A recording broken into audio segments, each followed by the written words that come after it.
There once was a young girl named Imelda. Every day after school, she had to attend religious classes, but the only way there was to go through a thick forest.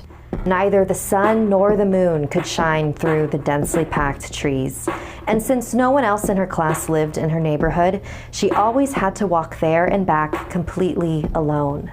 The first couple of times was nerve-wracking, but after a few weeks, she had grown used to the darkness and had her way home memorized. One night after class, she was headed home on her usual path, guided by her flashlight.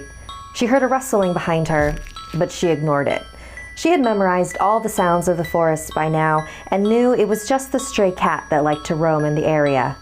She took another couple of steps before she heard a thump. That was a new sound. She stopped walking so that she could listen for the sound again. It sounded like it was getting closer. Imelda took a deep breath.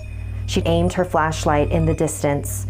The light beam fell on something, but she couldn't quite make out what it was since it was so far. It looked white and, judging its size compared to the trees, tall.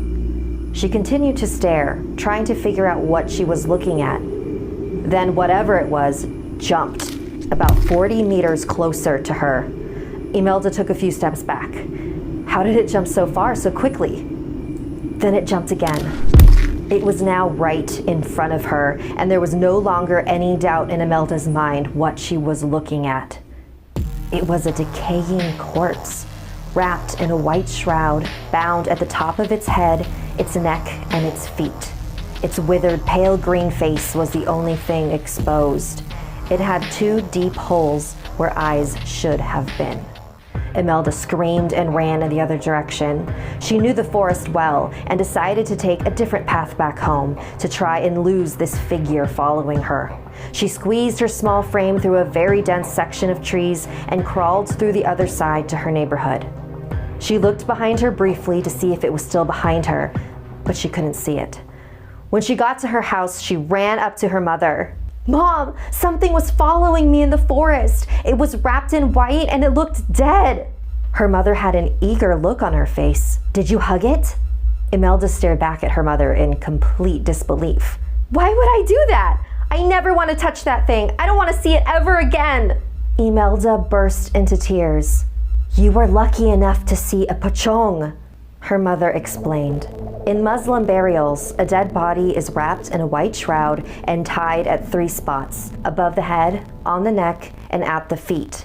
After 40 days, the body is unwrapped so the soul can be freed. But if left untied, the body will look for a living person and won't stop following them until they're unwrapped. "And if one is following you," her mother continued, with more excitement than Imelda was comfortable with, "you must hug and hold it tight so it will bestow your family with good luck and riches. Don't you want us to be rich?" "I don't want to touch it, Mom." Something hit the door. "Imelda, you have to open the door." She grabbed Imelda and held her in front of her while Imelda protested. "Do this for us, sweetie." Her mom opened the door. There stood the pocong, looking down at Imelda's tear-filled face. Her mother pushed her forward and Imelda held onto the shrouded corpse.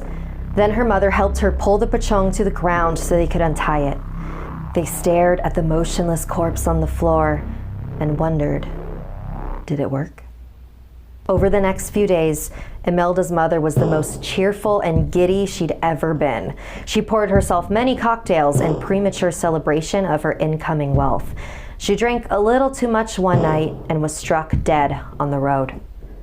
Imelda was devastated by the loss of her mother, but her pain was eased when she was adopted by a very wealthy family.